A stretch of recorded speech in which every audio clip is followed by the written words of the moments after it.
Field రిపోర్ట్లో అందిస్తారు.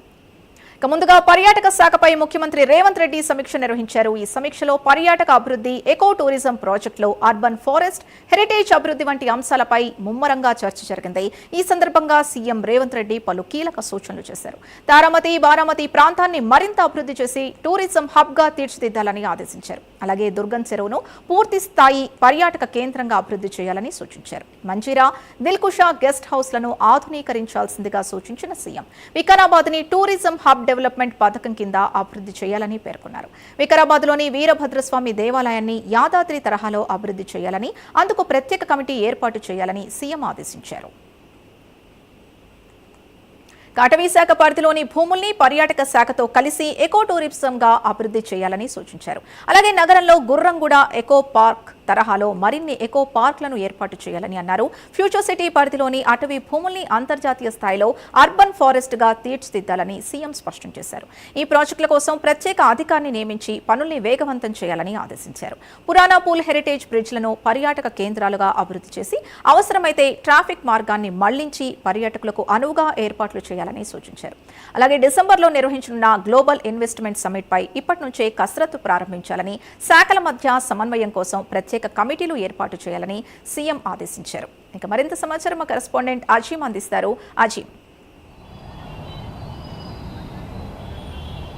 ఈరోజు MCRHRDలో బోధి పెవిలియన్లో సీఎం రేవంత్ రెడ్డి పలు అంశాలపై కీలక సమీక్ష సమావేశాలు నిర్వహించారు. అందులో భాగంగా పర్యాటకకు సంబంధించినటువంటి అభివృద్ధి పాలసీపై కూడా సీఎం రేవంత్ రెడ్డి సమీక్షా సమావేశం నిర్వహించారు. ఈ సమీక్షా సమావేశానికి పర్యాటక శాఖకు సంబంధించినటువంటి ప్రిన్సిపల్ సెక్రటరీ, అధికారులు, అలాగే ఎమ్మెల్యేలు మరికొందరు ఏదైతే అందరూ కూడా హాజరవడం కూడా జరిగింది. సో ఈ పర్యాటక శాఖకు సంబంధించినటువంటి దానిపై సీఎం రేవంత్ రెడ్డి అధికారులకు కొన్ని కీలకమైనటువంటి ఆదేశాలు కూడా జారీ చేయడం కూడా జరిగింది. మనం చూసినట్లయితే తారామతి, బారామతిని పూర్తి స్థాయిలో ఏదైతే టూరిజం ప్లేస్గా అభివృద్ధి చేయాలని చెప్పి కూడా అధికారులకు సూచించడం కూడా జరిగింది. ఇక వీటితో పాటు దుర్గం చెరువు, మనం ప్రస్తుతం దుర్గం చెరువును చూస్తున్నాం. దుర్గం చెరువు ప్రస్తుతం కూడా ఎక్కువ మంది అక్కడికి వెళ్తూ ఉంటారు. సో దాన్ని పూర్తి స్థాయి టూరిజం స్పాట్గా, దాని పక్కనే కేబుల్ బ్రిడ్జ్ ఉంటుంది. సో అంత మంచి టూరిజం స్పాట్గా ఉంటుంది కాబట్టి దాన్ని పూర్తి స్థాయి టూరిజం స్పాట్గా కూడా అభివృద్ధి చేసే దిశగా అధికారులు అడుగులు వేయాలని చెప్పి కూడా సీఎం రేవంత్ రెడ్డి సమీక్ష సమావేశంలో మాట్లాడడం జరిగింది. ఇక దీంతో పాటు మంజీరా, దిల్కుష్ గెస్ట్ హౌస్లను కూడా ఏదైతే ఆధునీకరించాలి, అలాగే టూరిజం డెవలప్మెంట్ పథకం కింద వికారాబాద్ను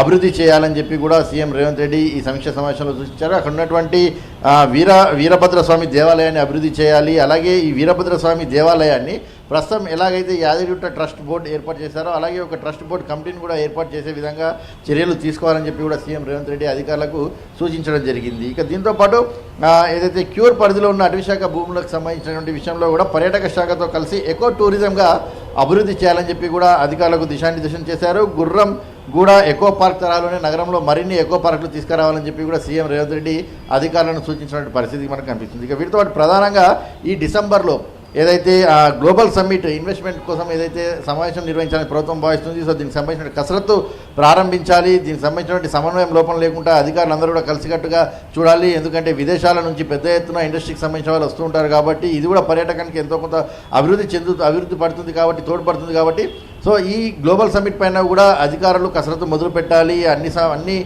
శాఖలకు సంబంధించిన సమన్వయంతో ముందుకు వెళ్ళాలి. గతంలో మనం చూసాం ఏదైతే తెలంగాణ జరూర్ ఆనా ఒక నినాదంతో అటు కైట్ ఫెస్టివల్ కావచ్చు అంతర్జాతీయ స్థాయిలో చేయడము, అలాగే అందాల పోటీలు కూడా ఏదైతే తెలంగాణలో నిర్వహించారు, అలాగే కొన్ని అంతర్జాతీయ పోటీలు కూడా ఏదైతే తెలంగాణలో నిర్వహించిన పరిస్థితి మనం చూసాం. సో దీంతో పర్యాటక శాఖకు సంబంధించిన అభివృద్ధి మరింత జరుగుతుంది. ఎందుకంటే హైదరాబాద్లో, తెలంగాణలో అలా చూడదగ్గటువంటి ప్రదేశాలు ఎన్నో ఉన్నాయి కాబట్టి దీన్ని టూరిజం పాలసీని తీసుకురావాలి. కాబట్టి ఇంకా ఇప్పుడున్న వాటితో పాటు మరికొన్నింటిని కూడా అభివృద్ధి చేయాలి, ఎకో పార్కులు ఇవన్నీ చెప్పి కూడా సీఎం రేవంత్ రెడ్డి పర్యాటక శాఖకు సంబంధించినటువంటి సమీక్షా సమావేశంలో ఏదైతే అధికారులకు దిశానిర్దేశం చేశారు. సో ప్రస్తుతం టూరిజం శాఖకు సంబంధించినటువంటి ఏదైతే సమీక్షా సమావేశం ముగిసింది. సో ఇప్పుడు ప్రస్తుతం సీఎం రేవంత్ రెడ్డి ఏదో MCRHRDలోని బోధి పెవిలియన్లో అటు కాంట్రాక్ట్ ఉద్యోగులు మరియు అవుట్సోర్సింగ్ ఉద్యోగుల సమస్యలపై కూడా అధికారులతో సమీక్షా సమావేశం నిర్వహిస్తున్నారు. ఎందుకంటే కాంట్రాక్ట్ ఉద్యోగులకు సంబంధించినటువంటి అవుట్సోర్సింగ్ ఉద్యోగులకు సంబంధించిన సమస్య గత కొద్ది రోజుల నుంచి కూడా తెలంగాణలో ఏదైతే చర్చనీయాంశంగా మారింది. ఎందుకంటే వాళ్ళు ప్రస్తుతం ఉన్నటువంటి ఏదైతే ఆ ఉద్యోగులతో సమానంగా పనిచేస్తున్నప్పటికీ వారికి సమాన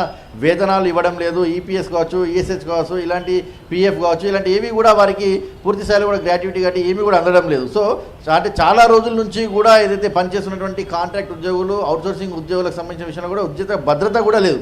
సో వారికి ఉద్యోగ భద్రత కల్పించాలి, వారి శాశ్వత ఉద్యోగులుగా కొంచెం మందిని ఎన్నో ఏళ్ళు చేస్తున్న వారి శాశ్వత ఉద్యోగులుగా గుర్తించాలి అని చెప్పి డిమాండ్స్ ఏదైతే చాలా ఉన్నాయి. సో దీనికి సంబంధించినటువంటి అంశంపై కూడా ఏదైతే సీఎం రేవంత్ రెడ్డి ప్రస్తుతం ఏదైతే ఈ కాంట్రాక్ట్ ఉద్యోగులు మరియు అవుట్సోర్సింగ్కి సంబంధించిన ఉద్యోగుల సమస్యలపై ఏదైతే చర్చిస్తున్నారో సర్వీస్ రూల్స్ని కూడా రూపొందించాలని చెప్పి, పదోన్నతులు కల్పించాలని చెప్పి, వార్షిక వేతనాలు పెంచాలని చెప్పి, అలాగే కొన్ని శాఖలు మనం చూసుకున్నట్టు అంటే ముఖ్యంగా ఈ మనం కాంట్రాక్ట్ ఉద్యోగులకు సంబంధించిన విషయం, అవుట్సోర్సింగ్ ఉద్యోగుల విషయం చూసుకున్నట్టయితే ఏజెన్సీల ద్వారా వీరి నియామకాలు జరుగుతూ ఉంటాయి. సో ఏజెన్సీల ద్వారా మధ్యవర్తి కూడా ఉంటారు. సో ఈ మధ్యవర్తి ద్వారా కూడా కొన్ని ఏదైతే జీతం నుంచి రావాల్సినటువంటి పైసలు కూడా కట్ అయ్యి అటు వెళ్తుంటాయి. సో ఇలా కొంత ఏదైతే డిస్టర్బెన్స్ వారి మధ్యలో ఉంది. సో ఈ నేపథ్యంలో ప్రభుత్వమే ఏజెన్సీలను రద్దు చేసి ప్రభుత్వమే కాంట్రాక్ట్ అవుట్సోర్సింగ్ ఉద్యోగులను నేరుగా నియమించుకునే విధంగా చర్యలు తీసుకోవాలని ఒక డిమాండ్ కూడా ఏదైతే కాంట్రాక్ట్ ఉద్యోగులు మరియు అవుట్సోర్సింగ్ ఉద్యోగుల నుంచి కూడా ఒక డిమాండ్ ఉంది. సో దీనిపైన కూడా సీఎం రేవంత్ రెడ్డి ఏదైతే సమీక్షించే అవకాశం కనిపిస్తుంది. ఇక వీటితో పాటు నెల జీతం కూడా 1వ తారీఖు పడే విధంగా కూడా చర్యలు తీసుకోవాలని చెప్పి ప్రభుత్వం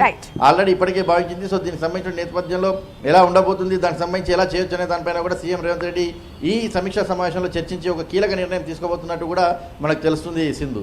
right, thank you Ajay. AP సచివాలయంలోని ఆర్టీజీఎస్ కేంద్రంలో ఉన్నతాధికారులతో కీలక సమీక్షా సమావేశం నిర్వహించారు.